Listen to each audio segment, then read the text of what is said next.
Hi friends, welcome back to my channel.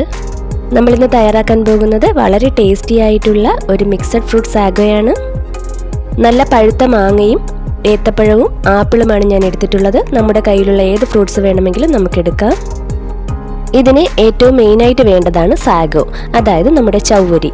ഇത് ഞാൻ വെള്ളത്തിലിട്ട് കുതിർത്തെടുത്തിട്ടുള്ളതാണ്. ഏകദേശം ഒരു 1-2 മണിക്കൂർ കുതിർത്തതാണ്. ഇനി ഇതൊന്ന് നന്നായി വേവിച്ചെടുക്കാം. നല്ല കണ്ണാടി പരുവമാകുന്നത് വരെ ഇതൊന്ന് വേവിച്ചെടുക്കാം. ഇതൊക്കെ നമ്മുടെ ആവശ്യത്തിന് നമുക്ക് എടുക്കാം, അതുകൊണ്ട് അളവൊന്നും ഞാൻ പറയുന്നില്ല. ഇത് വെന്ത് കഴിഞ്ഞാൽ ഒരു അരിപ്പയിലേക്ക് മാറ്റി ടാപ്പ് വാട്ടറിൽ ഒന്ന് കഴുകിയെടുക്കണം. അതാവുമ്പോൾ ഇതിലെ പശയൊക്കെ ഒന്ന് മാറിക്കിട്ടും, ഒരുപാട് അങ്ങ് ഒട്ടിപ്പോകത്തില്ല.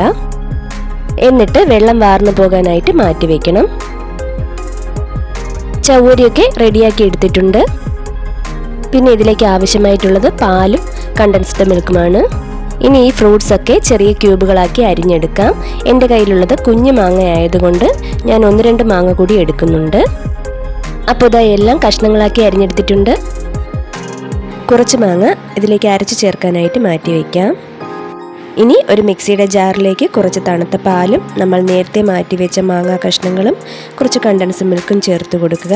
ഇത് നന്നായിട്ടൊന്ന് അരച്ചെടുക്കാം. ഈ ഒരു മിക്സാണ് നമ്മുടെ ഡിസേർട്ടിന് നല്ലൊരു ക്രീമി ടെക്സ്ചറും ടേസ്റ്റും നൽകുന്നത്. ഇനി നമുക്ക് നമ്മുടെ സാഗോ സെറ്റ് ചെയ്യാം. അതിനായിട്ട് ഒരു ബൗളിലേക്ക് അരിഞ്ഞു വെച്ച പഴങ്ങളെല്ലാം ചേർത്ത് കൊടുക്കാം. ഇനി ഇതിലേക്ക് നമ്മൾ വേവിച്ച് വെച്ച ചൗവരി കൂടി ചേർത്ത് കൊടുക്കാം.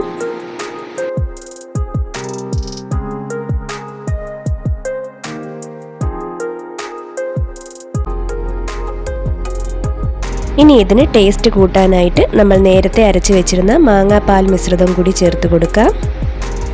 ഈ മിക്സ് കൂടി ചേർക്കുമ്പോൾ ഈ ഡിസേർട്ടിന് ഒരു സ്പെഷ്യൽ ടേസ്റ്റാണ് കിട്ടുന്നത്. ഇതിനകത്തേക്ക് ഇനി നമ്മുടെ ആവശ്യത്തിന് പാല് ചേർത്ത് കൊടുക്കാം. ഒരുപാട് ആവണ്ട, നമുക്ക് എത്രയാണോ അതിൻ്റെ കൺസിസ്റ്റൻസി അതിനനുസരിച്ചിട്ട് ചേർത്താൽ മതി. ഇതിൽ നമ്മൾ പഞ്ചസാര ചേർക്കുന്നില്ല, പകരം മധുരത്തിന് ആവശ്യമായിട്ടുള്ള കണ്ടൻസ്ഡ് മിൽക്കാണ് ചേർക്കുന്നത്. അതുകൂടി ചേർത്ത് കൊടുത്തു. ലാസ്റ്റായിട്ട് കുറച്ച് ഐസ് ക്യൂബ്സ് കൂടി ഞാൻ ഇട്ട് കൊടുക്കുന്നുണ്ട്. ഇനി ഇതെല്ലാം നന്നായി ഒന്ന് മിക്സ് ചെയ്യാം. അപ്പോൾ ഇത്രയേ ഉള്ളൂ, നമ്മുടെ super tasty mixed fruit sago ഇവിടെ റെഡി ആയിട്ടുണ്ട്. ഇത് ഫ്രിഡ്ജിൽ വെച്ച് തണുപ്പിച്ച് നമുക്ക് കഴിക്കാം. നല്ല രുചിയാണ്. എല്ലാവരും ഇതൊന്ന് ട്രൈ ചെയ്ത് നോക്കണേ. വീഡിയോ ഇഷ്ടപ്പെട്ടാൽ ലൈക്ക് ചെയ്യുക, സബ്സ്ക്രൈബ് ചെയ്യുക. മറ്റൊരു വീഡിയോയുമായി വീണ്ടും കാണാം. അതുവരെ താങ്ക് യു ഫോർ വാച്ചിങ്.